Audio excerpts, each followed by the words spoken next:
are fighting this global recession with every weapon at our disposal. And I think people will know that we're doing everything we can to take us through what is a global banking crisis. Premier League will, to a certain extent, stay strong. It's the middle tier of the game that are going to have to adapt themselves to be able to cope with this recession. That's what we see in this recession. Unemployment is still going up, repossessions are still going up, businesses are still going bust. Labour's policies aren't working. It's known as the beautiful game, but as markets tumble and banks go bust, there are growing concerns that some clubs could follow suit.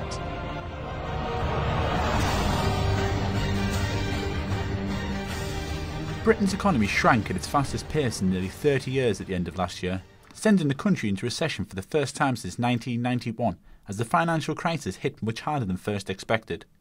But it's not just banks and businesses that are suffering at the hands of the credit crunch. Footballers took the brunt of the crisis, with many teams struggling with attendance figures, and some clubs even facing the bleak possibility of going out of business.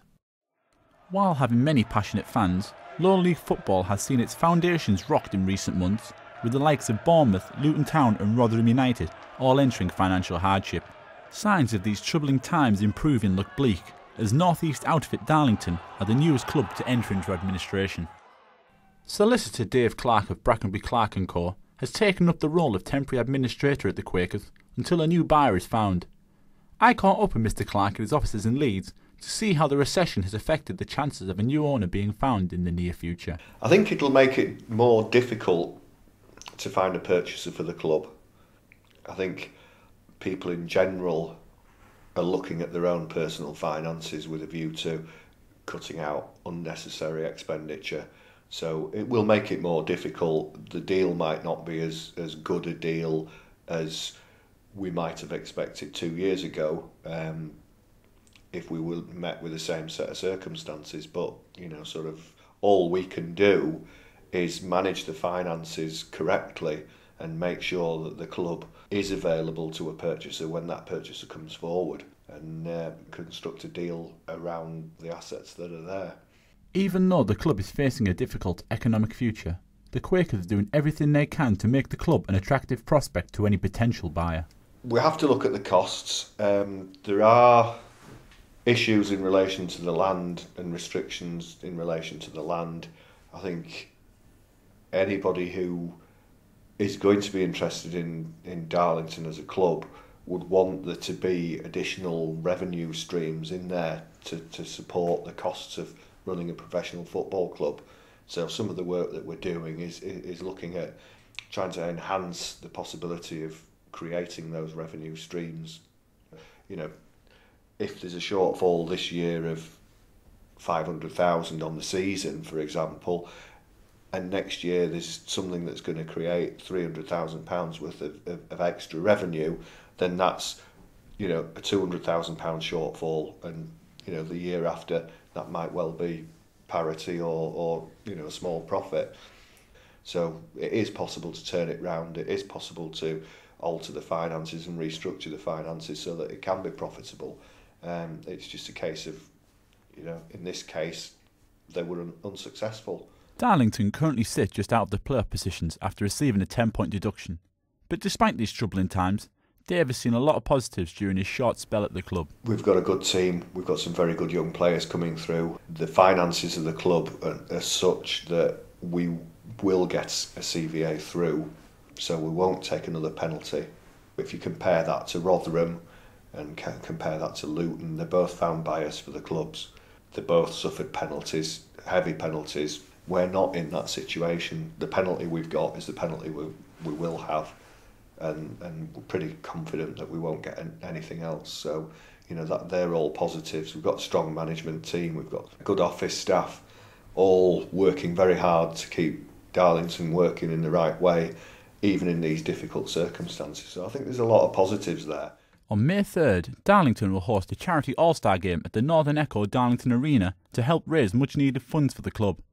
The game will see the likes of Gareth Southgate and Paul Gascoigne lace up their boots in a bid to help get the club out of the red. Commercial manager Christine Balford views the game as just one of the ways the club is looking to make use of their 25,000-seater stadium to generate much needed income. It's a bit of a unique problem because a League Two club doesn't normally have the facilities that we have, and they are expensive.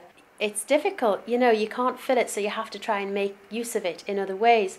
In football, you've got 23, 24 games in the season, so 23, 24 days a year is never going to be enough to sustain something like this.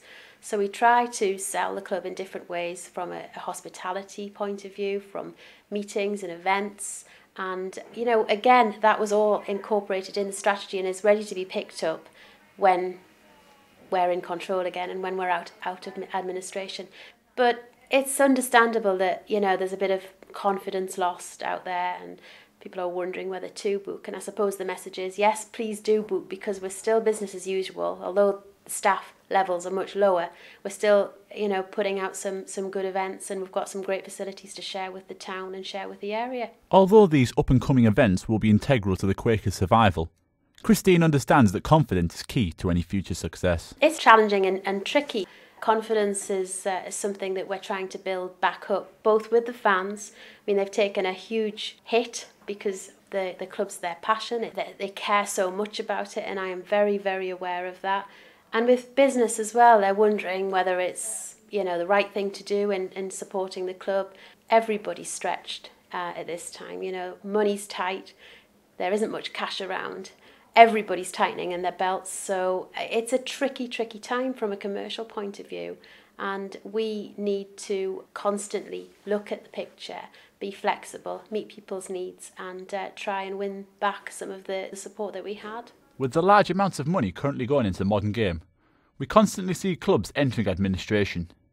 The Guardian's football writer, David Conn, believes that this process is ruining the sport. When it goes into administration, it means it's insolvent, and it just means that rather than it go bust and the accountant just flogs off the ground and the other things that the club owned, it means that he holds it for a while and looks for someone to buy it off them, but it still means that it's gone insolvent. It ends up owing the taxman money. It's all a complete disgrace for football. It just should not be this way. It's not just the North East region that has seen its football clubs hit hard by the economic downturn. Clubs across the country have seen their profit margins slashed as funds become harder to generate. The North West more than most has struggled financially due to its large number of football teams and struggling attendance figures. One of Lancashire's oldest clubs, Darwen FC, faces the possibility of going out of existence after a number of unpaid debts have left the club on the brink of collapse. The 134-year-old club owe more than £9,000 in unpaid maintenance bills as they struggle to apply their trade in Vodcat League Division 1. Club secretary Dave Slater is in negotiations with the club's hierarchy over the possibility of taking over Darwen FC along with manager Dennis Hill and assistant Jimmy Kahn.